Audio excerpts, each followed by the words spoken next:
you don't have that understanding of what's going on, then it really, I don't think you can get elected at a state level without being involved and immersed in local issues that are happening. Yeah. And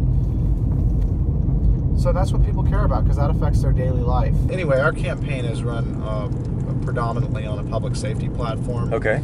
So reaching out to her and reaching out to, being a part of the Johnson Creek Watershed Council has helped in terms of being able to hear a bit from a lot of different factions what's going on and what the next steps are. There's also a group called Lentz Active Watch that has been pretty active in the Lentz Neighborhood Association and kind of getting a handle on some of the drug proliferation and drug use, and as well as the illegal camping that's been going on. So I've talked a lot with folks from that group, who are obviously working a lot with Portland Police in terms of reporting and working with the city as well.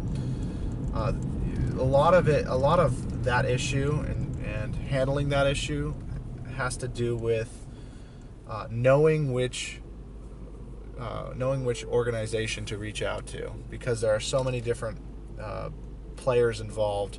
If you're talking about camping and drug use that's going on by the interstate, by 205, then you're dealing with the Oregon Department of Transportation. Yeah. If you're dealing with outside of that, sort of in the neighborhoods, then you're dealing with the city. And if it's a parking issue or a vehicle that doesn't have license plates, an RV, then it's a matter of dealing with, calling the number for illegal parking. So there's various different channels that, you've got to know how to navigate in order to be an active member of that watch. So. Cool. So you're on the board of your neighborhood association? On the board of the Powell-Gilbert Neighborhood Association, as well as the Johnson Creek Watershed Council. Okay. And both organizations have been great. There's a lot that they're in sync with. So that's always helpful when you have a situation where your work is streamlined a little bit. Or you write one paper for 2 classes. Yeah, that's cool. So. What made you decide to run for the seat? There wasn't anything particularly about the incumbent so much as I think that it's good timing for for people who seek something beyond sort of their party platform in order to advance the future of our state and what kind of policies we want to put forward. So often the politics or running for office ends up being about how to differentiate yourself and how to essentially promote your own brand underneath the party platform. And so I'm running unaffiliated, so that's kind of kept me a little bit more independent of what I would otherwise be constricted by. So yeah, I mean that's been really, I think, somewhat advantageous, but it's also very difficult running without party backing because you're basically doing a lot of it yourself. Right. So, and Safe Routes to School, there's a couple of them. David Douglas has proposed one through Metro, and it's supposed to provide some funding for paving sidewalks around where the schools are. Okay. So that's actually a huge thing that there's a young lady with the Brentwood Darlington Neighborhood Association who's really spearheaded that. I believe it's Misa Long. Okay.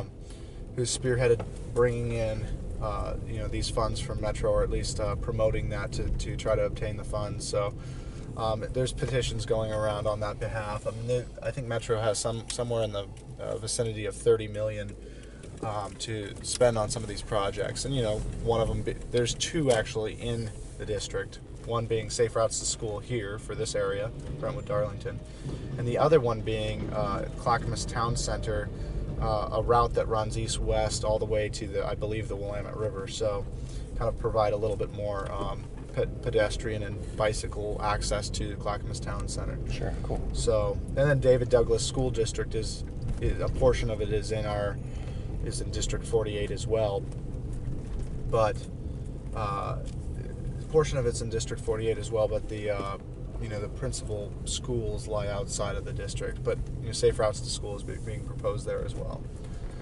Yeah, as you can see, this is and it basically runs all the way down this way, well beyond that ridge there on the other side. So this is one of those streets that, it just hasn't been paved yet. Yeah. Tenino is a similar street. It falls outside the district, but just one of those ones that just hasn't been, hasn't been paved, and it's a problem for a lot of people because this is where they live. Yeah. And they have to pay the property taxes.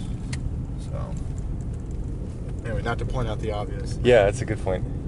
Brentwood Darlington was annexed in the 90s, and they, along with Lentz, pay some of the highest property taxes as a measure of appraised value of any neighborhood in the city. So that's a pretty significant aspect of living here is right. that the high rate of property taxes. They're not getting basic services like streets. Oh yeah, exactly. I mean, my understanding is that these do take time. When an area has been annexed, it does take time to actually implement some of these things and get in some of the basic infrastructure that's needed. But and I think what MESA's doing is in the Brentwood Darlington Neighborhood Association is great along those lines.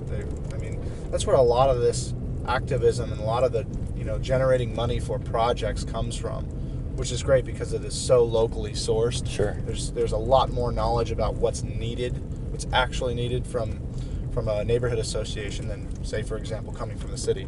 Yeah. So